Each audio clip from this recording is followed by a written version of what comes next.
Assalamualaikum warahmatullahi wabarakatuh. Welcome to my English class. I hope that this video can be useful for your English skill because learning English is very easy. Jadi belajar bahasa Inggris itu sangat mudah. So enjoy and good luck. Keterangan gitu ya. On, in, at, above, under. Dan ini spesial karena kita akan belajar banyak hal dari sini. Wait, before you watch the video, don't forget to like, comment, and subscribe. Thank you so much.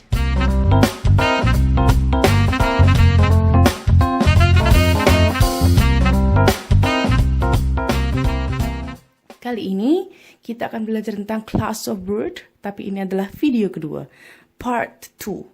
Jadi Mem sarankan sebelum nonton ini jangan lupa tonton dulu nih yang pertama gitu ya. So, kali ini kita akan bahas tentang class of word tapi yang minor, kelas kata yang minor. Karena apa? Yang major sudah membahas di video yang pertama. Yang major itu ada verb, noun, adjective, adverb gitu ya. Major itu apa? Besar gitu ya. Anggotanya banyak dan disebut juga dengan content word atau kata-kata konten isi gitu ya. Kalau minor itu sisanya. Disebut juga dengan functional atau structural word, yaitu kata-kata yang hanya memberikan struktural atau struktur dan hanya memberikan functional, fungsi-fungsi tertentu saja. Di sini Mem sudah sertakan 6. Yang pertama yaitu article, demonstrative, pronoun, preposition, conjunction, connector, and auxiliary. Gitu ya. Kenapa mereka masuk minor? Karena jumlah anggotanya itu dikit. Kita akan lihat setelah ini gitu ya. Kalau yang major banyak sekali. Kalian lihat di kamus kata kerja, verb itu sampai ribuan. Noun, kata benda sampai ribuan. Oke? Nah, tapi jangan lupa nih subscribe dulu sebelum kita mulai penjelasan tentang minor class of word. Oke? Baiklah, yang pertama yaitu article.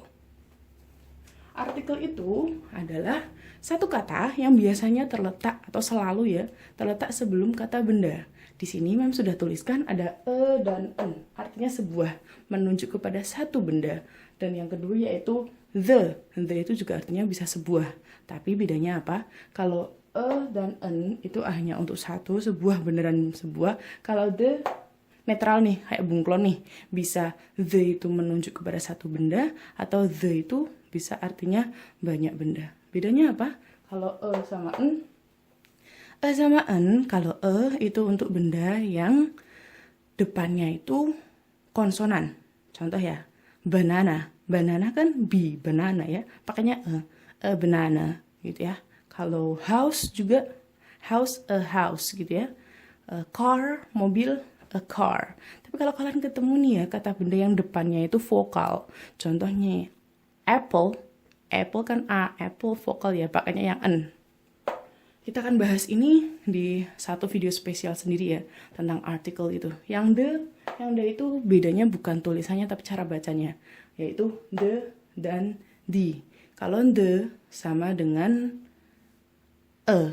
Jadi mereka itu setelahnya the itu kata bendanya konsonan. Kalau di itu kata bendanya itu adalah yang vokal. Contoh apple itu ya bahasa Inggrisnya makanya yang the apple gitu ya. Yang kedua, demonstrative. Ini anggotanya juga dikit banget, cuma ada 4, yaitu this, that, this, those. Demonstrative artinya adalah kata tunjuk, yang menunjuk. This, that menunjuk satu benda. This, those menunjuk banyak benda. This itu yang di sebelah-sebelah sini, artinya ini. Kalau that yang menunjuknya sebelah-sebelah sana, agak jauh, gitu ya. Atau itu, ini juga. This artinya ini, tapi jumlahnya banyak. Those artinya itu, tapi jumlahnya banyak. Gitu, hanya 4. Yang ketiga yaitu pronoun. Pronoun juga terbatas, hanya beberapa. Di sini Mem sudah memberikan beberapa contoh. Pronoun itu apa dulu nih? Yaitu kata ganti. Contohnya, I, you, he, she, it, they, we. Kalian harus paham ini, karena Mem percaya ya. Kalian itu pasti udah belajar ini kan di SD ataupun SMP. Kalau yang lupa dibuka lagi sebelum kalian semakin lupa. Kalian bisa klik di Google penjelasan tentang pronoun dalam bahasa Inggris. Di situ ada sebagai subjek, sebagai objek. Kalau Mem yang tulis ini sebagai subjek. Ada yang possession dan lain-lain harusnya kalian paham. Kalau kalian ingin pintar belajar bahasa Inggris gitu ya. Selanjutnya ada preposition. Dari namanya aja kalian harus bisa menebak. Preposition, posisi, memberikan atau mengarahkan kepada posisi. Di sini Mem memberikan contoh on, in, at, above, under. Dilihat saja secara gamblang, itu semua tentang posisi. Tapi fungsinya tidak hanya tentang posisi, tapi waktu juga bisa. Contoh nih ya, Mem akan menggunakan kata in. Kalau untuk posisi gampang, contoh Mem sekarang ada di dalam rumah, ngomong aja kan, in the house, di dalam rumah. Kalau Mem ngomong tentang waktu bisa loh, contoh pagi-pagi, pada pagi hari, in the morning gitu ya. Jadi mereka hanya memberikan keterangan gitu ya, on, in, at, above, under. Dan ini spesial karena kita akan belajar banyak hal dari sini. Jadi kalian harus paham, kalian juga bisa search dulu di Google nih preposisi itu apa saja gitu ya. Dan kita akan bahas di video sendiri. Yang kelima yaitu conjunction connector. Conjunction di dalam bahasa Indonesia kita punya konjungsi, sama artinya kata hubung. Connector juga yang mengoneksikan, yang menghubungkan. Di sini Mem memberikan contoh and, but, so, because, and therefore. Dan, tapi, jadi, karena, oleh karena itu. So, mereka itu fungsinya adalah untuk menggabungkan. Namanya aja kata hubung ya. Menghubungkan dua kalimat atau lebih, atau menghubungkan klosa-klosa gitu ya. Dan banyak sekali nih di kelas 12, di kelas 11, dan di kelas 10 ini kalian akan belajar banyak tentang konjungsi. Jadi nih harus paham banyak tentang konjungsi. Menggabungkan kalimat-kalimat dengan menggunakan kata hubung gitu ya.